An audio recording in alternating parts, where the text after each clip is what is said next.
저는 이런 얘기는 안 하지만 아주 오늘 새벽에 새벽 기도를 마치고 돌아가서 말씀에 이제 그 묵상을 하고 잠깐 이제 눈이 이제 이 눈을 붙였는데 이게 너무나 생생해서 여러분 같이 얘기를 나누고 말씀을 나누려고 그럽니다. 너무 생생하고 너무 그냥 뚜렷한 아주 그냥 화면을 보는 것 같은 그런 이제 잠깐 봤을 때 아주 지인이 제가 아주 잘 아는 지인이 너무나 밝은 웃음으로 활짝 웃으면서 이제 저를 반겨주는 그런 이제 좀 환상 같지 않은 환상을 이제 보고 또 하늘이 환하게 그렇게 밝은 하늘은 제가 처음 경험하는 것 같은 그런 모습을 보면서 도대체 뭘까 그렇게 생각을 하고 왜 이런 일들이 보여졌을까 이제 그 생각을 이제 하면서 우리 하나님께서 우리 성도들의 삶의 자리에 그런 환한 웃음이 가득하고 환한 삶을 주시기를 하나님 원하신다는 그런 생각을 가지면서 여러분 첫 번째 우리 설교의 제목을 세상이 희망하는 교회가 되자 그렇게 이제 생각하면서 전하려고 합니다. 올해는 여러분 교회 세움이라고 하는 큰 틀을 가지고 우리 믿음의 공동체가 한 해를 시작을 합니다. 교회는 예수 그리스도를 구주로 믿는 무리, 즉 성도 한 사람 한 사람이 모여서 우리 하나님을 예배하고 섬기는 그런 믿음의 공동체죠. 그래서 그 공동체를 이루는 나 한 사람 한 사람이 교회이기도 하고 또 성전인 줄 알지 못하느냐, 성전이기도 한 거죠.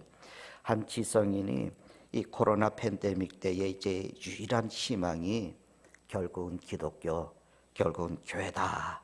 그렇게 아주 확신을 가지고 얘기했듯이 저는 한마디로 교회는 세상의 유일한 희망이다.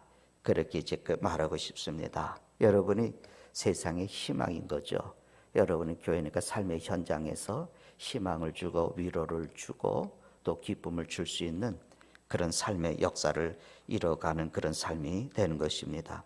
교회는 사람을 살리고 그리고 세상에서 믿음으로 승리하는 삶을 가르쳐주고 그리고 생명의 가치를 일깨워주고 그리고 세상을 변화시키도록 사람을 세우는 것 아닙니까? 그래서 이제 교회가 세상의 희망이라고 말할 수 있는 겁니다.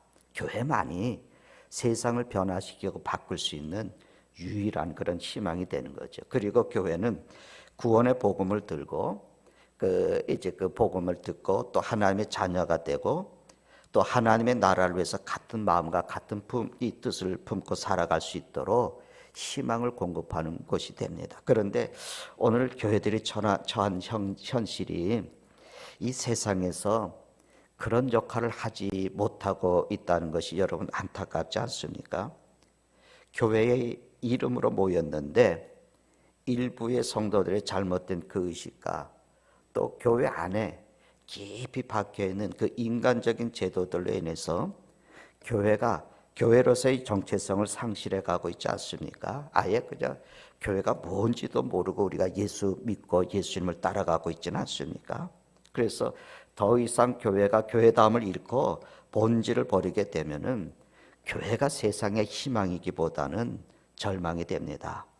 하나님께서 계획하신 교회는 언제나 세상의 희망으로 존재하는 겁니다. 죄로부터 구원을 받고 절망으로부터 자유를 누리고 고통으로부터 자유함을 누리고 가난으로부터 자유함과 평안을 누리는 그것이 이 세상 어디에서 그 답을 찾을 수 있겠어요? 여러분 사람들이 이런 가치와 욕구를 해결하기 위해서 세상의 답을 찾으려고 하면 찾으려 할수록 더 엉키고 결과는 절망뿐 아니겠습니까? 그래서 진정한 교회는 그래서 더 필요한 것이고 그런 교회를 세우기 위해서 우리 성도들은 부르짖는 열심과 헌신이 필요하고 또 나가서 목숨을 거는 신앙의 결단들 이것이 있어야 되는 겁니다. 교회가 회복이 되어진다는 것은 단지 지금까지 내려오던 거 그래서 잘못한 것을 성찰하고 고치고 그래서 우리가 깨끗하게 되자 그것으로 끝나는 것이 아니고 또 우리만의 높은 영적인 성복을 쌓아두고 세상의 사람들이 그것을 넘을 수 없는 우리는 너와는 다르다. 그래서 권위 있는 그런 교회가 되는 것도 아닙니다. 교회가 회복이 되는 것은 희망이 존재하는 그런 교회가 되는 겁니다. 여러분 사람들은 정부로부터 또 특정한 사람들을 보고 또 어떤 제도를 보고 희망을 갖는 것이 아닙니다. 오히려 아픔과 절망과 고통과 분노를 더 느끼게 되는 거죠. 그런데 만일 교회마저도 희망을 주지 못한다. 피난처가 여기 있습니다. 환난 당한 사람들 여기 오십시오. 그렇게 우리가 보여줄 수 없다면은 사람들은 교회를 외면할 것이고 교회의 존재성도 느끼지 못하게 될 겁니다. 그래서 교회가 회복이 되어지는 것이 굉장히 절실하게 필요한 거죠. 교회가 원래 처음의 상태로 돌아올 때 세상에 우리가 답을 줄 수가 있는 거예요. 그래서 다시금 교회다운 교회가 되기 위해서 우리는 끊임없이 기도하는 것이 필요한 거죠. 여러분, 교회라고 하는 것이 건물로 서 있는 것이 목적이 아니잖아요. 또 우리끼리 모여서 예배만 잘하는 것도 그것이 목적이 아니잖아요. 하나님께서 기뻐하시는 교회가 되고 세상에 희망을 줄 수 있는 교회가 되기 위해서 우리가 힘을 써야 되는 거죠. 그래서 사도행전에 나타나는 교회와 그 성도들은 완전한 교회도 아니었고 완전한 성도들도 아닙니다. 거기에도 흠이 있었고 갈등이 여전히 존재하지 않았습니까? 그러니까 흠없는 성도나 교회는 이 세상에 존재하지 않습니다. 그 흠이 있고 실수도 있고 연약한 모습이 있는 성도들이지만은 중요한 것은 예수님께서 그 처음에 제자들을 통해서 처음에 교회를 세우셨고 따라서 그들로 주님이 원하시는 교회의 모형을 삼으셨다는 거죠. 그 연약한 사람들이 그 말씀과 기도를 통해서 성령의 교통하심과 성령의 역사하심을 일으키고 그리고 세우시는 교회의 모델을 주님께서 보여주시는 거예요. 그러니까 이런 교회를 담고 이렇게 교회가 회복이 될 수 있도록 우리가 기도하는 거죠. 그저 우리가 실수하지 않고 그냥 교회 안에 문제가 없고 그냥 우리가 잘못을 저지르지 않고 욕먹지 않는 교회가 되자, 그런 의미가 아닙니다. 또 우리가 가지고 있는 어떤 강함의 권력을 자랑을 하고 성을 높이 쌓아놓고 특권적인 그런 교회를 세우자, 그런 것도 아닙니다. 우리가 기도하자고 하는 것은 하나님이 설계하시고 주님께서 명령을 하시고 성령께서 운행하시고 시행하시는 진정한 교회를 우리가 세우자는 것이죠. 이 교회는 영광스러운 교회이고 하나님의 나라가 회복되는 교회일 것입니다. 그리고 그것이 교회의 원형이고 본질입니다. 그러니까 진정한 교회는 이 땅에서 완전한 교회가 아니고 하나님의 나라를 경험할 수 있는 교회예요. 이 교회는 주인이 예수님이십니다. 성령의 역사하심으로써 성령께서 이끌어 가시는 교회입니다. 우리는 이런 교회를 꿈꾸고 또 이런 교회를 위해서 존재하는 거죠. 사람들이 아무리 교회를 잘 세우려고 온갖 것으로 다 채워도 교회는 완전하지 못합니다. 그러나 말씀과 기도가 회복이 되어지고 그리고 순종 가운데 말씀이 바르게 실천이 되어지면 교회는 달라지고 새롭게 되는 겁니다. 여러분 기억을 하십시오. 그대로 이대로 방치하든지 게으르게 되면은 교회는 저절로 잘못될 수 있습니다. 우리 신앙도 그런가요? 우리 신앙도 그대로 방치하게 되면 어느 순간부터 나는 하나님으로부터 멀어집니다. 예배도 멀어지게 되는 거예요. 신앙에서 떠나가게 돼요. 그래서 깨어 있어서 기도하라고 열심을 내서 모이라고 하는 것이 그겁니다. 모이기를 피하는 어떤 자들과 같이 하지 말라는 겁니다.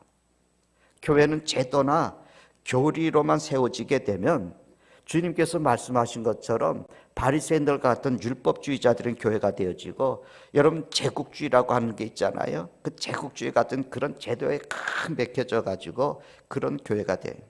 진정한 교회가 되려면 말씀이 바르게 선포되고 성령께서 역사하시는 그 역사하심이 임하도록 기도하고 그리고 성도들이 진정으로 거듭나서 세상과는 다른 모습을 보여주기 위해서 우리가 온갖 힘을 다 써야 돼요. 그래서 그런 모든 일을 이뤄가는데, 그런데 문제는 이것이 우리 힘으로 인간의 능력으로 사람의 지혜로 되는 것이 아니라는 겁니다. 우리가 교회 경력이 많기 때문에 신앙생활의 경력이 많기 때문에 그렇게 되는 게 아니라는 겁니다. 목사이고 장로이기 때문에 그렇게 만들어 갈 수 있는 것이 아니라는 겁니다. 능력이 있는 교회, 기적 같은 교회, 세상을 변화시키는 교회, 뜨거운 교회가 되는 그것은 성령을 의지하지 않고는 되지 않습니다. 주님께서 예루살렘을 떠나지 말고 성령을 기다리라고 한 말씀이, 성령을 기다리라는 그 말씀같이 우리가 성령을 사모하면서 기도하는 거죠. 목사도 그렇고 성도들이 성령에 충만하고 우리가 성령에 이끌려서 사는 거예요. 근데 성경의 지식을 내가 많이 알기 때문에, 내가 예배의 경험이 많기 때문에, 교회 생활을 오래 했기 때문에 내가 성령에 충만하다고 착각하면 안 돼요. 교회는 성령을 따르기 때문에 교회가 세상과 다른 겁니다. 교회는 성령에서 시작이 되지 않았습니까? 그래서 교회는 무엇을 하든지 성령의 이끄심을 받는 거예요. 많은 교회가 좋은 일도 하고 착한 일도 하다가 잘못되는 원인이니 성령을 의지하는 대신에 사람을 의지하기 때문에 그렇지 않습니까? 그래서 성령으로 시작을 했는데 육체로 마친다. 이것처럼 비극적인 일이 어디 있겠습니까? 성령으로 시작을 했는데 육체를 마쳐요. 여러분, 교회라 할지라도 성령에 의지하지 않을 때는 그것은 단순히 사람의 모임 단체에 지나지 않고 하는 일도 성령의 일이 아니라 육체의 일일 뿐인 것입니다. 성령 하나님에 의해서 모여지고 성령 하나님의 인도에 충실하고 성령 하나님의 뜻을 이루어갈 때에 세상에 희망이 되는 그런 교회가 되는 거죠. 우리는 그런 교회가 되기 위해서 기도하자는 거예요.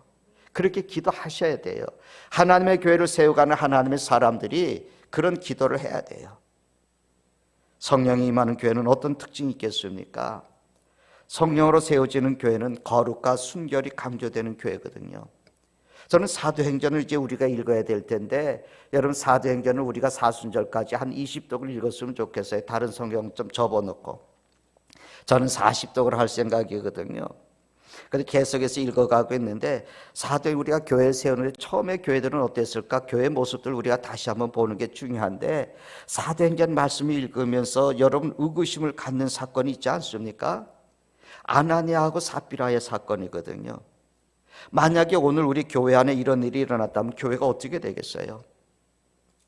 여러분, 이 사건은 교회가 어떤 것이냐, 어떻게 세워지고 어떤 자세를 가지고 하나님 앞에 나가야 되느냐, 그것을 가르쳐 주기 위한 교훈을 우리에게 주시는 거거든요.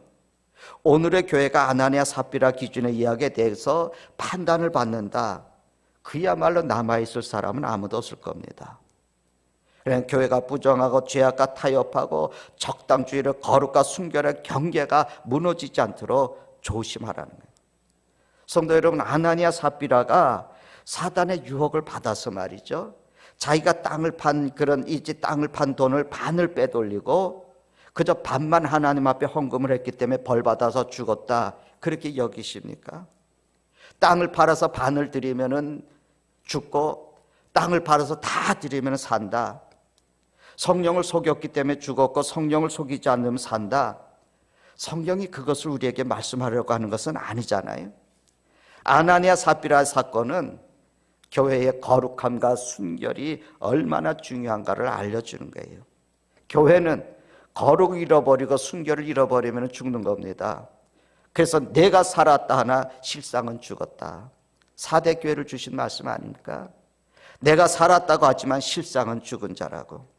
그러니까 우리가 잘 알아야 할 것은 교회는 땅과 돈을 의미하는 것이 아니고 그곳에 임재해 계신 하나님의 중심이잖아요. 하나님은 교회를 위선과 거짓과 돈으로 세운 것이 아니라 거룩과 순결과 예수 그리스도의 피로 세우신 겁니다. 그래서 교회는 작든지 크든지 넓든지 좁든지 많든지 적든지 그 문제 때문에 무너지는 것이 아니라 거룩하지 않고 순결하지 않기 때문에 교회는 타락하고 무너지는 거예요. 교회가 돈이 없는 것이 문제가 아니고 가난한 것이 잘못된 것이 아니고 거룩함을 잃어버리고 순결을 잃어버리는 것이 문제가 되는 겁니다. 그래, 교회가 여러분 어떤 어려움과 고난과 위기가 있다 할지라도 하나님의 거룩함과 순결함을 지킬 수 있도록 기도해 주십시오. 그리고 그런 교회를 세우기 위해서 우리가 값지 헌신의 값을 지불하십시다.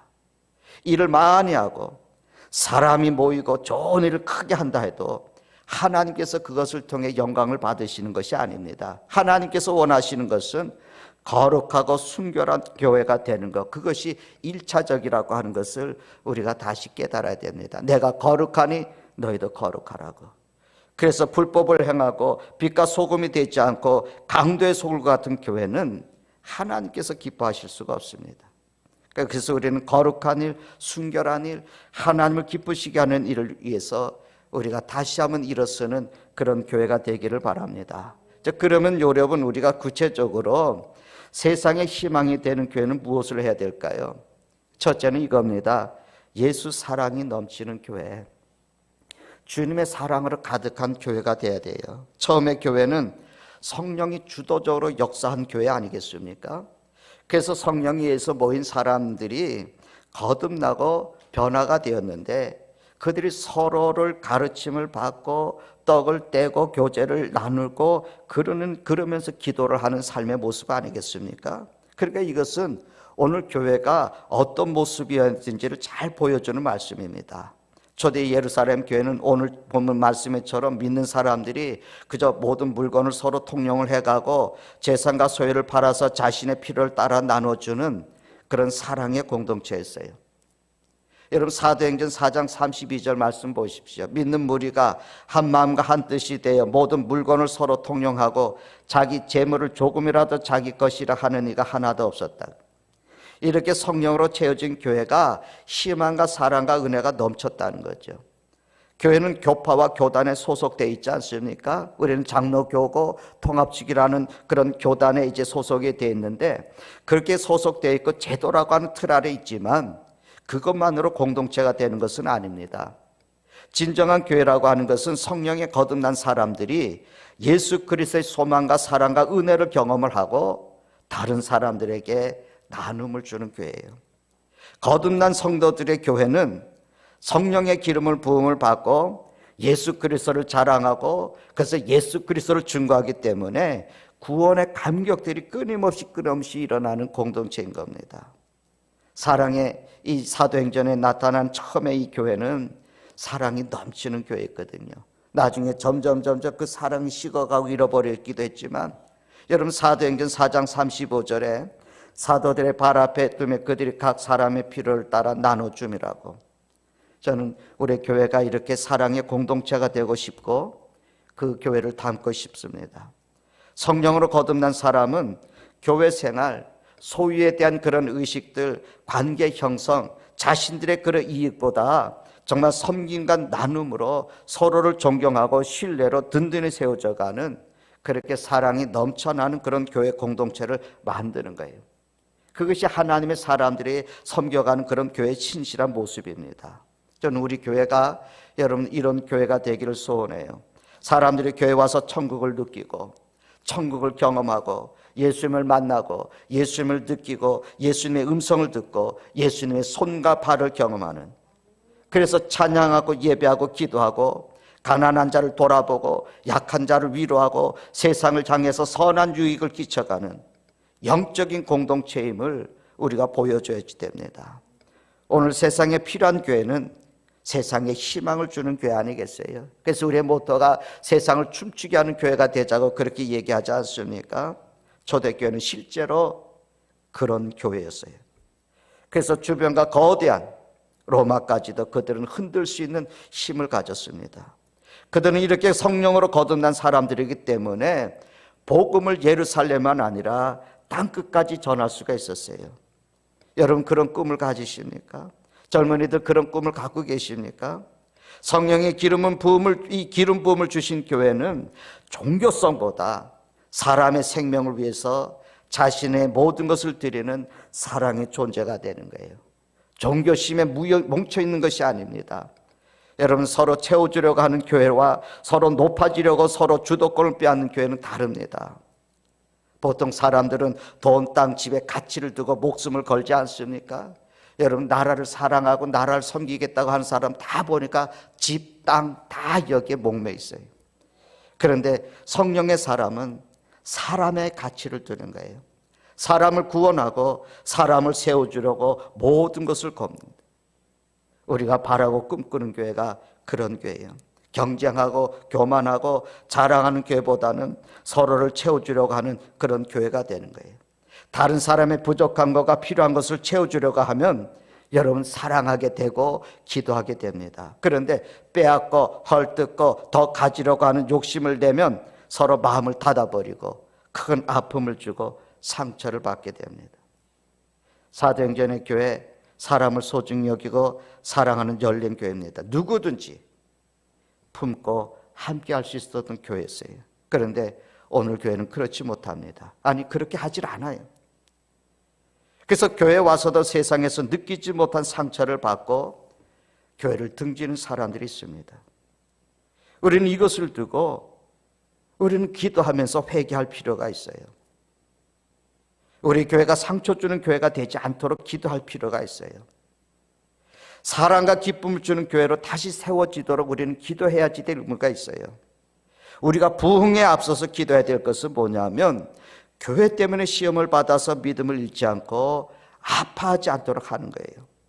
그리고 좀 더 교회 생활에 주의를 기울여서 어려움을 당하는 성도가 없는지, 힘들어하는 성도가 없는지 서로 관심과 애정을 줘야지 됩니다. 그저 신앙의 생활도 밀폐된 채 자신만 만들어 놓고 그 안에 갇혀서 자기 믿음 지킨다고 높은 성벽을 쌓지 말고 다른 사람을 위해서 열려있는 자신을 만들어야지 됩니다. 여러분, 이제 사회 속에 나오는 내로남불 그 얘기 아닙니까? 여러분, 이중잣대를 가지고 살아가는 사람들의 모습을 우리가 보지 않습니까? 오히려 이중잣대를 가지고 자기에게는 엄격해야 되고 다른 사람에게는 관대해야지 되는데 자기에게는 한없이 관대하고 다른 사람은 엄격하게 잣대돼요. 초대교회 성도들은 다른 사람을 채워주기 위해서 자신의 것을 나누는 사람들이었거든요. 자기 자신 중심이 되게 되면 여러분, 우리가 욕심에서 벗어날 수가 없습니다. 그 욕심의 유혹 때문에 교회와 교인들이 위기를 당하는 거거든요. 그래서 아직도 많은 사람들이 세상의 물질을 극복하지 못하기 때문에 물질에 끌려다니는 거거든요. 정말 우리가 신앙의 생활을 잘한다면 거기서부터 자유함이 있거든요. 근데 초대교회는 그 물질에 대한 자유함이 넘쳤던 거죠. 그래서 항상 베풀 수 있었습니다. 그들이 부자였습니까? 여러분, 우리가 초대교회 삶의 모습을 보면 부유한 사람들이 없었거든요. 극히 일부분은 여유 있는 삶을 살아갈 수 있었고 그랬지만 대부분의 사람들이 힘든 사람이었어요. 교회가 돈을 사랑하면 타락합니다. 교회가 재산을 쌓아두게 되면 타락합니다. 그것 때문에 싸움이 일어나고 다툼이 일어나고 경쟁심이 일어나고 주도권 다툼이 일어나요. 교회는 사람을 사랑하는 것을 보여주는 것이지 돈의 힘을 보여주는 것이 아닙니다. 누가 많이 가졌느냐, 누가 적게 가졌냐를 따지는 교회는 주님의 교회가 아닙니다. 그러나 자기의 재물도 자기 것이라고 여기지 않고 서로의 필요를 위해서 채워주고 나눠주는 그런 교회가 주님 보시기에 참된 교회인 겁니다. 세상은 돈 중심이고 세상은 자기 중심이기 때문에 갈등이 더 심하고 치졸한 싸움을 하는 거예요. 초대교회는 물질에서 초월적인 그런 믿음을 가지고 성화된 교회죠. 우리 교회는 서로에게 채워주는 마음으로 다시 한번 거듭나십시다. 성령께서 여러분의 마음을 그렇게 다듬어 주시기를 축원해요. 이 채워준다고 하는 것은 나의 것을 가지고 남을 섬기는 거거든요. 나눔은 하나님의 나라를 경험하게 할 겁니다. 여러분, 섬김은 하나님의 임재를 경험하게 만들어요. 내가 나누면서 하나님의 나라가 어떤 것이 경험하게 되고 내가 섬기면서 하나님이 지금 이곳에 와 계시는 것을 느낀다는 거죠. 교회는 자신의 성취 욕망을 가시하는 것이 아니고 자신의 힘을 드러내는 것도 아닙니다. 여러분, SNS가 폰으로 주부들이 이렇게 모이는 그런 이제 그 모임들이 있죠. 그 전국적으로 지역마다 처음에 이제 그게 생겨났을 때는 서로들 좋은 정보들을 교환하기 위해서 그런 이제 그 모임들이 만들어지지 않았습니까? 지역마다 막 이렇게 있는데, 근데 대체로 이제 건전하지만 제가 어떨 때 보니까 그 힘을 가시하더라고요. 우리가 이렇게 많이 모여가지고 다 그냥 똘똘똘 뭉쳐가 힘을 가시하고 하는 그런인데, 어떤 분이 나는 거기서 탈퇴했어요 그렇게 얘기하면서 하는 얘기가 뭐냐면 이런 얘기를 했어요. 뭐 그냥 단순하고 이제 재밌는 얘기인데, 거기 이제 회원들 중에서 그 많은 사람들이 뭐 자기 옷을 이렇게 두 개를 갖다 놓고는 말이죠, 무엇을 입어야 될지 좀 가르쳐 주세요. 그러니 조금 올려놓고 얘기를 한다 그런 거예요. 옷을 그러니까 뭘 입을까요? 어떤 거 입는 게 좋겠습니까? 하고 한다는. 또 어떤 사람은 뭘 사려고 하는데 그거를 또 사진을 따 올려놓고 뭘 사야 될지 좀 가르쳐 주세요. 그렇게 얘기를 한다는 거예요. 그래서 내가 그것을 이제 거기에서 나 탈퇴했어요라고 이제 그 얘기를 하는데, 그 얘기를 제가 이렇게 들어보면서 그래, 자기를 과시하고 싶은 마음들이 있구나. 그거를 하면서 나는 이런 것을 쓰는 사람이고 나는 이런 것을 하는 사람이라고 하는 사만이 사람들에게 보이고 싶어하는 그런 마음이 그 사람들에게 있는 거거든요. 여러분, 우리는 서로를 필요를 알고 말보다는 진실함으로 함께 하겠다고 하는 그 예수님의 사랑으로 섬겨야 돼요. 근데 우리는 신앙의 생활을 하면서 자꾸 나를 과시하고 싶은, 내가 뭐라고 하는 것을 드러내고 싶은 마음인데 그런 게 있어요. 우리는 성도들에게 아픔과 외로움과 부족과 그런 어려움과 위기, 그런 상처들이 있는지를 좀 살펴보고 오로지 돕고 잘되고 유익을 주기 위한 마음으로 다가갈 수 있어야 돼요. 어제 저는 또 우리 오기달 집사님과 전화 통화를 했습니다. 병원에서 계속 계시는데 이제는 전화만 드려도 그저 울먹울먹하면서 그냥 아무것도 도와줄 일이 없어요. 이 교회 병원 안에 들어가니까 아무것도 해줄 게 없어요. 찾아갈 수도 없고 병문안 할 수도 없고 그저 우리가 멀리서 기도해 주는 것밖에 없어요. 근데 그 전화 한 통화가 그렇게 위로가 되는 거예요. 힘을 얻는 거예요. 그 아픔을 나눠주는 거잖아요.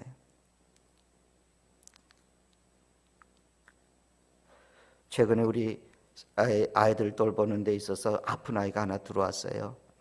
이 아이가 이제 여기저기 이제 다녔는데 적응을 이제 그걸 못하고 이제 그 아픈 아이가 있다는 소식을 듣고 선생님들이 우리가 돌봐야 되겠다고, 우리가 돌보자고 그렇게 해서 그 아이가 이제 이 교회 얼마나 이쁜지 몰라요. 아이가 참 우리 이제 그 교회 와서 한 며칠 이제 생활을 해요.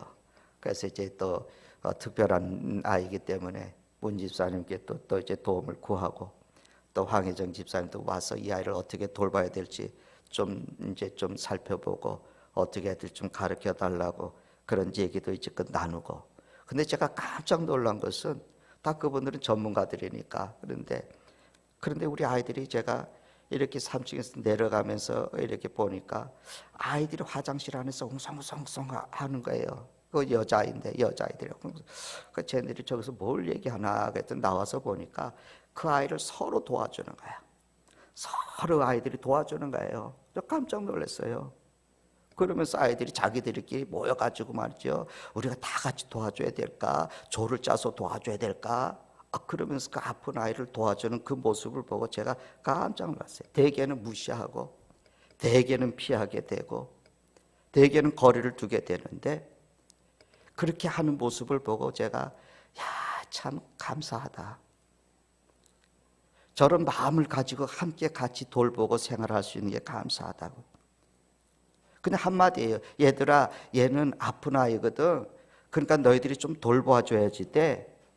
이 한마디에 그저 그렇게 다 애들 둘러싸고 도와주고 손도 씻어주고 그리고 또 그냥 데리고 다니고 돌봐주고 밖에서 옆에 있어주고 이러는 모습들이 너무 아름다운 거죠. 교회는 사람을 살리고 세우기 위해서 섬기는 거예요. 정말로 목사와 장로 성도들이 서로 필요가 무엇인지를 알고 적극적으로 사랑스러운 마음을 가지고 사람을 대하면은 교회의 갈등과 충돌과 아픔은 사라져요. 그리고 신뢰와 안정과 믿음이 높아지게 되고 교회를 가까이 하고 싶어하는 마음이 생깁니다. 우리 그걸 두고 기도해야 되지 않겠어요? 내일 한 주간 우리는 그거 두고 기도할 거예요. 두 번째로 여러분, 우리의 교회는 정말 이 세상을 이제 희망을 주는 그런 교회가 되려면 고난 중에도 복음을 전하는 그런 교회가 돼야 돼요. 교회가 희망이 되려면 좋은 소식, 기쁨의 소식을 전해야 되지 않습니까? 그런데 이 복음을 전하는데 고난도 함께 합니다. 그래서 사도행전의 교회를 보면 늘 핍박받는 교회였어요. 성도들이 오게도 갇히기도 하고 매를 맞아서 피를 흘리기도 하고 그저 예수 믿었다고 하는 이유로 죽임도 당했거든요. 사도행전 1장에서 28장까지 보면 고난과 핍박과 죽음과 순교가 계속해서 이어지지 않습니까?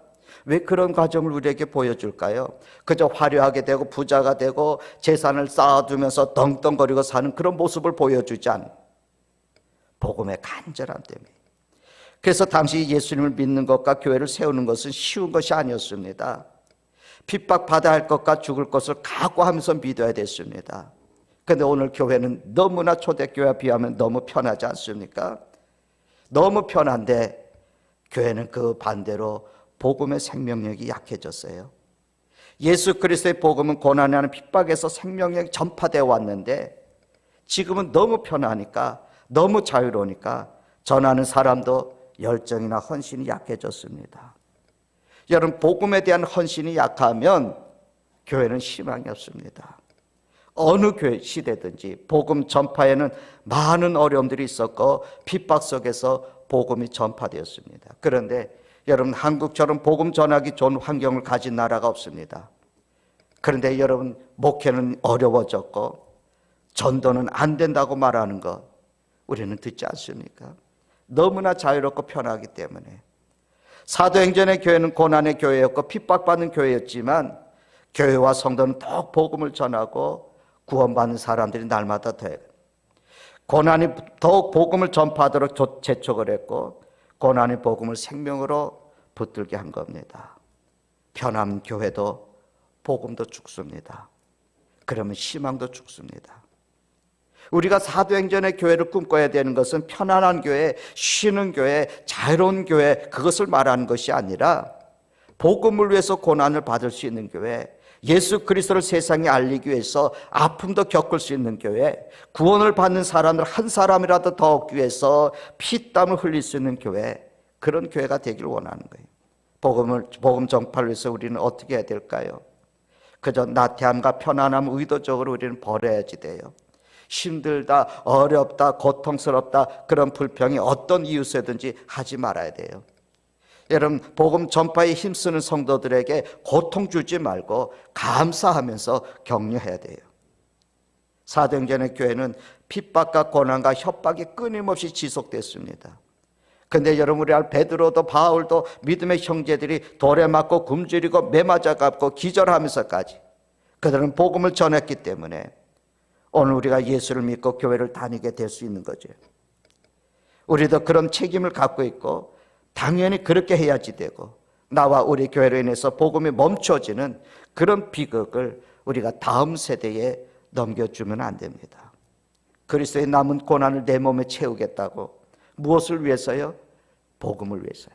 바울의 고백 아니겠습니까?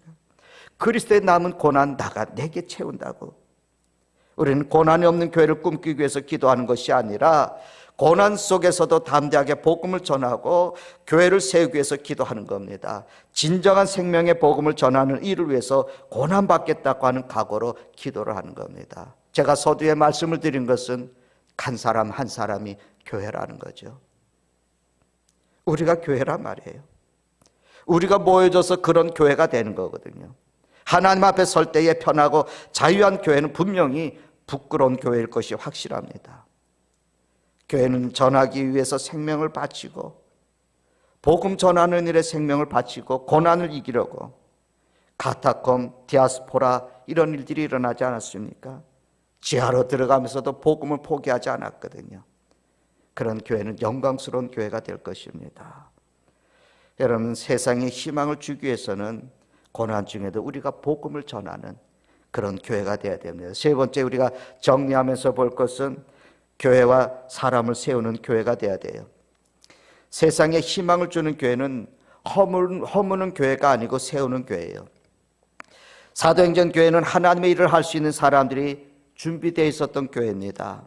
교회는 일이 필요한데 사람이 부족해서 일을 하지 못해요. 그래서 주님도 추수한 일꾼을 보내달라고 기도하라고 그러지 않았습니까? 초대 예루살렘 교회는 일하는 집사 7을 세웠고, 그리고 사도들의 일을 분담을 하면서 교회와 이웃을 섬겨갔습니다. 사도들의 주대들은 기도와 말씀 전하는 영적인 사역을 감당을 했고, 그리고 집사들은 목회적인 일인 돌봄과 섬김과 구제의 사역들을 감당하면서 그 사역의 균형들을 맞춰갔습니다. 그래서 결과는 하나님의 말씀이 왕성해져 갔고 교회는 질서가 있어졌고 든든히 서갔던 것입니다. 그런데 여러분, 오늘 대부분의 교회들을 보면은 목사 혼자 일하는 교회가 많잖아요. 우리 교회 그런 교회 아닙니까? 우리가 일할 사람을 세우지 못하는 것은 문제지만 일하려고 하지 않는 자세도 문제 아닙니까? 점점 일의 분담이나 공유하라는 마음은 약해집니다. 우리는 서로 일할 수 있도록 격려하고 용기를 줘야 되는 겁니다. 목사는 목사의 본연의 일을 하고 재직은 자신의 일을 하고 일을 맡아서 교회로 부르신 그 사명들을 감당해야 됩니다. 하나님이 살아계신 것을 믿는다면, 내가 믿는 하나님이 나를 심판하실 하나님이라고 하는 것을 믿는다면, 나는 하나님 앞에 서서 내 살아온 모든 것에 대해서 판단을 받는다는 믿음이 있다면, 우리는 나를 부르신 하나님의 부르심의 사명 감당을 해야 돼요. 사도행전의 교회는 계속해서 교회와 성도를 세우는 교회였습니다. 그래서 사도들이 비로소 안디옥에서 그리스도인이라고 하는 일컬음을 받았다고, 안디옥에서 비로소 그리스도인이라고 하는 일컬음을 받았다고. 여러분, 이 말씀이 오늘 우리에게 주는 의미가 크지 않습니까? 사도행전 11장 26절에 이렇게 얘기하죠.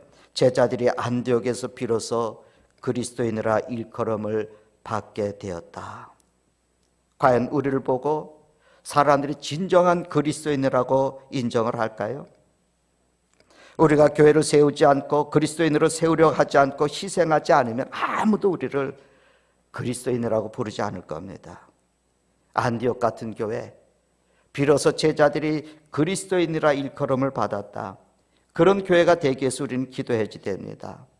사도행전처럼 거듭난 사람들이 되어서 정말 담대하게 하나님의 나라를 전파하고 그 말씀에 순종해서 그 말씀을 따라서 살아가면서 주 예수 그리스도께서 관한 것을 가르치는 그 가르쳐준 것을 같이 가르치는 교회, 그런 교회가 되어야 됩니다.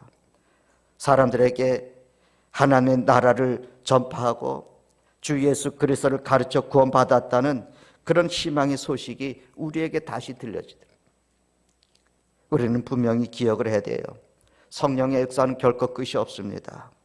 사람도 끝나고 건물도 끝나지만 하나님의 역사는 계속됩니다.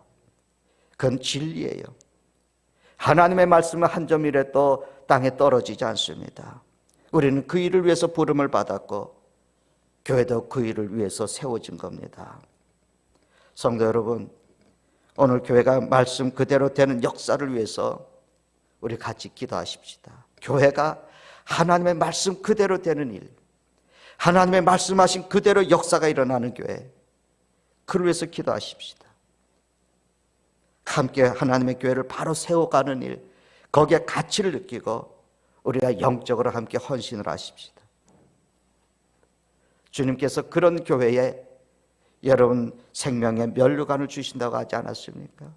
지난 주간에 마지막 주간에 우리가 생명의 마지막 주간의 새벽 기도회에 소아시아 지역에 있었던 7교회의 모습들을 살펴보니까 주님 마지막 때에 그렇게 하나님께서 그 말씀에 순종해서 돌이켜서 세우신 교회를 세우신 목적에 맞게 섬겨갈 때 생명의 나무 열매를 먹게 하시겠다고, 생명의 면류관을 씌워주시겠다고, 감추었던 만나를 주시겠다고, 돌에 이름을 새겨줄 것이라고, 무엇보다도 삶의 새벽빛처럼 비추는 주님의 은혜와 하나님의 인자심의 은혜를 경험하게 할 거라고, 그리고 그런 성도들을 그 교회 위에 그 이름을 세우겠다고 그렇게 말씀을 하십니다.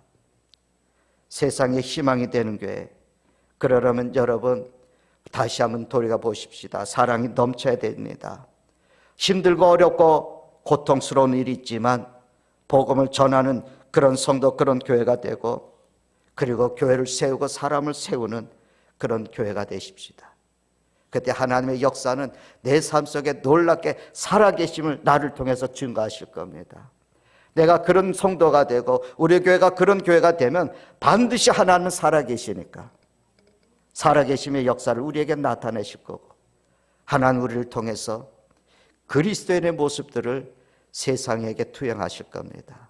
세상이 우리를 보고 그리스도인이라고, 조롱의 소리가 아닌 진짜 그리스도인입니다, 이런 음성이 들릴 수 있도록 우리가 함께 섬겨갈 수 있기를 바랍니다. 기도하십시다. 주님, 주신 말씀을 받습니다.